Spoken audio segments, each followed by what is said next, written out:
ہے، مگر سنو پیارے میں حدیث سنا کر کے جاؤں گا۔ آقا فرماتے ہیں لو ان رجلا سعید بین الرکن والمقام فصام فصلى فهو مبغض لآل بیت محمد صلی اللہ تعالی علیہ وسلم دخل النار۔ یہ کسی ایسے ویسے کا فرمان نہیں ہے، یہ نبی کا فرمان ہے، آقا کا فرمان ہے۔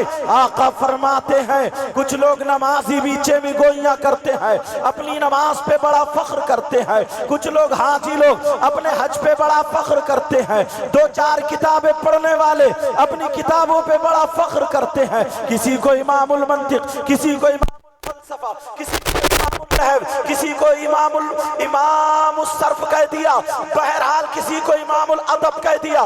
آگے چلتے چلو، یہ نبی کا فرمان ہے، آقا کا فرمان ہے، اگر کوئی خانہ کعبہ میں اور یہاں تک کہ مقام ابراہیم پر نماز پڑھتے پڑھتے مر جائے، کتنی نمازیں پڑھے اور آل رسول سے اگر دل میں بغض رکھتا ہے، بغاوت رکھتا ہے، نفرت رکھتا ہے، وہ ہوا مبغض لآل بیت، اہل بیت سے اگر بغض رکھتا ہے تو یہ کوئی اور نہیں، آقا فرماتے ہیں اب اس کو اس کی نمازیں نہیں بچا پائیں گی، اس کو اس کا علم نہیں بچا پائے گا، اس کو اس کی زکوٰۃ، اس کا حج نہیں بچا پائے گا۔ دخل النار، نبی فرماتے ہیں بغض رکھنے والا جہنم میں ڈال۔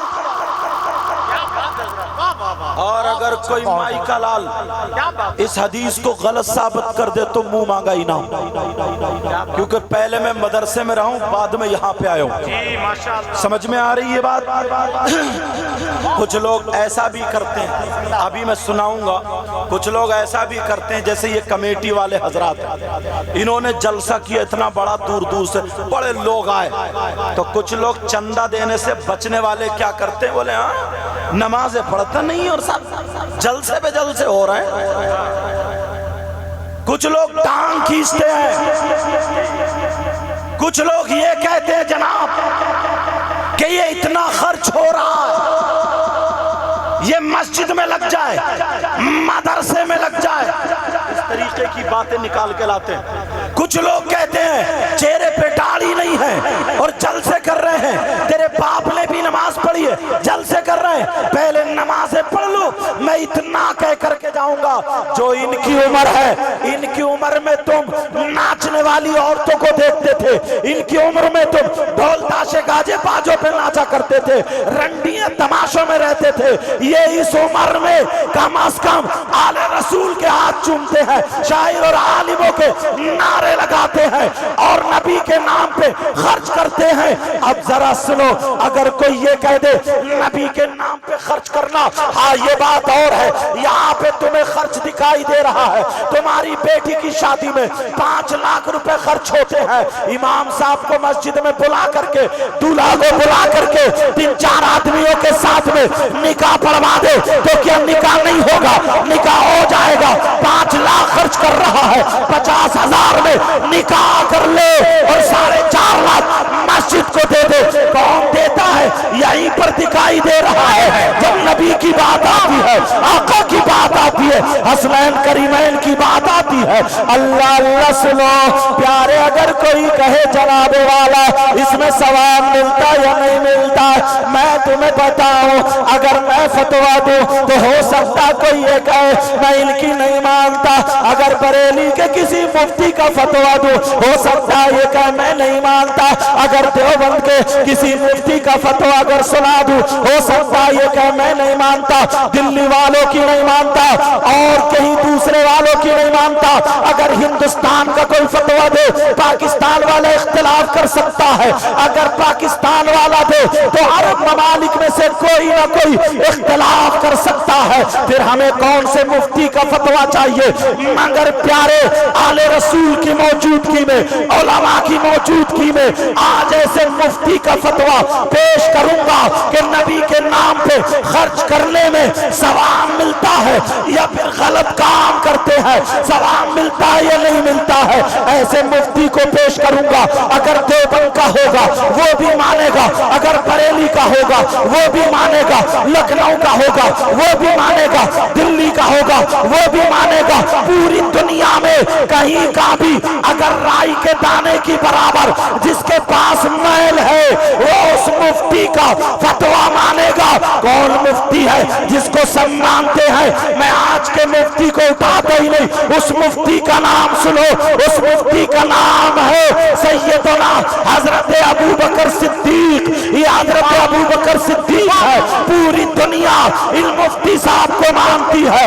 اگر کوئی یہ کہہ دے کہ میں ان کو نہیں مانتا، اس کے ایمان کا ٹھکانہ نہیں ہے، اس کی نمازوں کا ٹھکانہ نہیں ہے، اس کی زکوٰۃ کا ٹھکانہ نہیں ہے، اس کے تقوی کو لقوہ لگ جاتا ہے۔ حضرت ابو بکر صدیق کا فتویٰ ہر ایک مانتا ہے۔ اور ذرا پوچھو مولا کائنات سے پہلے حضرت عثمان غنی، ان سے پہلے حضرت عمر، ان سے پہلے حضرت ابو بکر صدیق۔ اے ابو بکر صدیق آپ بتاؤ، آپ نے نبی کا دامن پکڑا ہے، آپ نے نبی سے قرآن پڑھا ہے، آپ نے نبی کے پیچھے نمازیں پڑھی ہے، آپ بتاؤ اے ابو بکر صدیق ذرا بولو، یہاں کے لوگوں نے یہ جلسہ کیا ہے، نبی کے نام پہ خرچ کر رہے ہیں، کیا انہوں نے غلط کام کیا یا صحیح کیا؟ تو ذرا سن لو، حضرت ابو بکر صدیق فرماتے ہیں من انفق درہما علی قرات مولد النبی صلی اللہ تعالی علیہ وسلم وکان رفیق فی الجنہ۔ حضرت ابو بکر صدیق فرماتے ہیں اگر کسی نے نبی کے نام پر 1 روپیہ بھی خرچ کیا، 1 درہم بھی خرچ کیا، وکان رفیق فی الجنہ، وہ جنت میں میرا پڑوسی ہوگا۔ سبحان اللہ، جنت میں کون ہوگا بولو؟ میرا پڑوسی ہوگا، میرا پڑوسی ہوگا وہ جنت میں۔ کیا حضرت ابو بکر صدیق جنتی نہیں ہے؟ جی کیا دنیا ہی میں نے جنت کی بشارت دے دی۔ میں تو مبارکباد پیش کروں گا ان نوجوانوں کو، اگر یہ نوجوان موبائلوں سے ہٹیں گے، ناچ کھیل کود سے ہٹیں گے، آل رسول کے ہاتھ میں ہاتھ دے، یہ رنڈیوں کے پیچھے بھاگتے تو زیادہ اچھے لگتے تمہیں۔ یہ تیری میری بہن بیٹیوں کو تکتے تو زیادہ اچھے لگتے، یہ شرٹ اور کپڑے اتار کر ڈیجے پہ ناچتے، کولے مٹکاتے، تمہارے کلیجے کو ٹھنڈک پڑتی۔ آج انہوں نے آل رسول نے اپنا ہاتھ لگا دیا ہے، دل کی طرف یہ بلہ لگا دیا ہے۔ بیٹا تم بھی اپنے گلے میں محبت آل رسول کا پٹا ڈال لینا، تاکہ دنیا والوں کو بتا دینا نبی نے فرمایا حب آل محمد خیر من عبادت الصلاۃ۔ نبی فرماتے ہیں آل رسول کی 1 دن کی محبت 1 سال کی عبادت سے افضل۔ نعرہ تکبیر، نعرہ رسالت، نعرہ حیدری، شہید اعظم کانفرنس، مسلک اعلی حضرت۔ اس لیے کمی نہیں آنی چاہیے، ہر سال جلسے کرو، ہر سال جلسہ کرو، کیونکہ جہاں پر جلسہ ہوتا جن کا نام ہوتا ہے۔ اب بتاؤ تمہاری محفل میں تمہارے گاؤں میں آل رسول بھی آئے، مجھ جیسا گناہگار بھی آیا، بڑے بڑے علماء آئے۔ اب ذرا سن لو پیارے نبی فرماتے ہیں اگر کوئی عالم یا کوئی طالب علم کسی بستی کے قبرستان سے گزر جائے، دعا نہ کرے، کچھ بھی نہ پڑھے، مرہ کا لفظ خالی گزر جائے، تو نبی فرماتے ہیں کوئی ایسا ویسا مولانا نہیں، آقا فرماتے ہیں اس کے گزرنے کی برکت یہ ہوگی اللہ تعالیٰ اس قبرستان کے مردوں سے 40 دن کے لیے عذاب اٹھا لیتا ہے۔ سبحان اللہ، سبحان اللہ، بہت اچھا ماشاءاللہ کریں گے، ان کے نانا دادا بابا آ گئے، تمہارے گاؤں کی قسمت پلٹ جائے گی۔ اور اس کا نام ہی میاں والی سکٹیا ہے۔ جی ہاں ماشاءاللہ۔ سید افسر میاں یہیں رہتے ہیں؟ نہیں وہ دوسری ہیں، یہ آجا مزار شریف کی نسبت سے، اور سب سے بڑے میاں بہت آل رسول ہے، بہت پائے کے سمجھ میں آ رہی۔ اللہ لبادیت، مگر بیٹا تم بھی پھول مت جانا، تم بھی غرور و تکبر مت کر لینا، جی سمجھے۔ آخری بات حضرت عمر کو روک دیتا ہوں، حالانکہ حضرت عمر کا فتویٰ یہ ہے من عظم مولد النبی صلی اللہ تعالی علیہ وسلم فقد احیا الاسلام۔ حضرت عمر فرماتے ہیں اگر کیا آقا کے نام پہ خرچ کیا ہے، جس نے یہ میلاد پڑھا یا پڑھوایا، جس نے اس کی تعظیم کی، حضرت عمر فرماتے فقد آیا الاسلام، اس نے اسلام کو زندہ کر دیا۔